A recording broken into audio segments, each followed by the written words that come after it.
राजस्थान के दौसा जिले में एक ऐसी सीट है जहां पे चाचा भतीजा आमने सामने हैं। दौसा वही सीट है जहां पे कभी चौहान वंश का राज हुआ करता था और यह लोकसभा के लिए अनुसूचित जनजाति के लिए आरक्षित सीट है।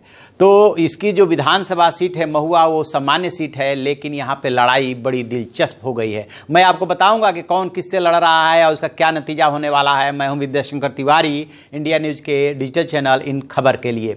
दरअसल बीएसपी ने क्या किया है कि सामान्य वर्ग को आकर्षित करने के लिए यहाँ से महुआ नगर पालिका के चेयरमैन विजय शंकर बोहरा को टिकट दे दिया है। जब कांग्रेस ने देखा कि बीएसपी ने ये चाल चल दी तो कांग्रेस ने जो है विजय शंकर बोहरा के भतीजे अजय बोहरा को टिकट देकर के मैदान में उतार दिया और इस तरह से चाचा भतीजा आमने सामने आ गए और अब चाचा भतीजा में लड़ाई हो रही है। जब कभी उनसे राजनीतिक बात की जाती है तो राजनीतिक लड़ाई की बात करते हैं, लेकिन जब निजी सवाल किए जाते हैं तो वो दोनों यही बोलते हैं कि राजनीति अपनी जगह पे है, परिवार अपनी जगह पे। बात सिर्फ इतनी नहीं यहाँ पे नहीं है कि चाचा भतीजे में लड़ाई हो रही है, एक और बात है। यहाँ पे पिछली बार जो बीजेपी के जीते थे वो ओम प्रकाश हुड्डा जीते थे, लेकिन इस बार क्या हुआ है कि जो बहुत सारे विधायकों के टिकट कटे हैं उसमें जो है उनका टिकट कट गया। अब टिकट कटने के पीछे भी दिलचस्प राजनीति है कि जो किरोड़ी लाल मीणा हैं वो उन्होंने ओम प्रकाश हुड्डा ने पिछले चुनाव में उनकी पत्नी गोलमा देवी को हराया था और 10 साल बाद किरोड़ी मीणा जो है बीजेपी में लौटे हैं और इस शर्त के साथ लौटे थे कि इस बार जो है वो उनके कैंडिडेट को टिकट मिलेगा।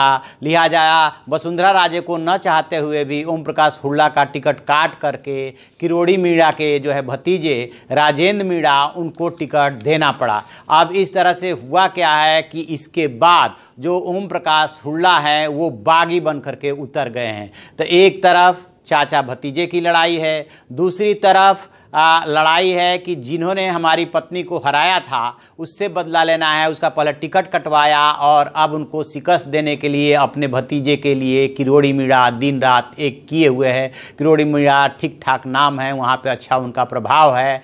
अब यदि इस सीट के इतिहास की बात करेंगे या मतदाताओं की बात करेंगे तो लगभग यहाँ पे कुल 3 लाख के आसपास आबादी है, जिसमें से कि 22% और 26% एससी और एसटी है, एसटी के मतदाता हैं। यही वजह है कि जो दौसा लोकसभा क्षेत्र है वो एसटी के लिए आरक्षित है।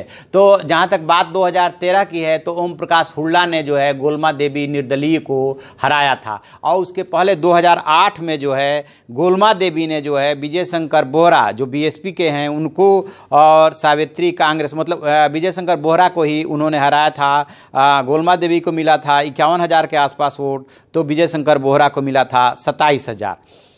तो ये वहाँ की कुछ स्थिति है। 2013 के चुनाव में जो गोलमा देवी खड़ी थी जिनको कि ओम प्रकाश ने हराया था वो एनपीईपी पार्टी से खड़ी थी। हालांकि उन्होंने ठीक ठाक टक्कर दिया था, लेकिन जो है वो ओम प्रकाश हुड्डा के सामने टिक नहीं पाई थी। तो इस चुनाव में कह सकते हैं कि सब एक दूसरे के साथ हिसाब बराबर कर रहे हैं। तो देखते हैं कि क्या रिजल्ट होता है। तो आप ऐसी खबरों के लिए देखते रहिए हमारा डिजिटल चैनल इन खबर और उसे सब्सक्राइब कीजिए।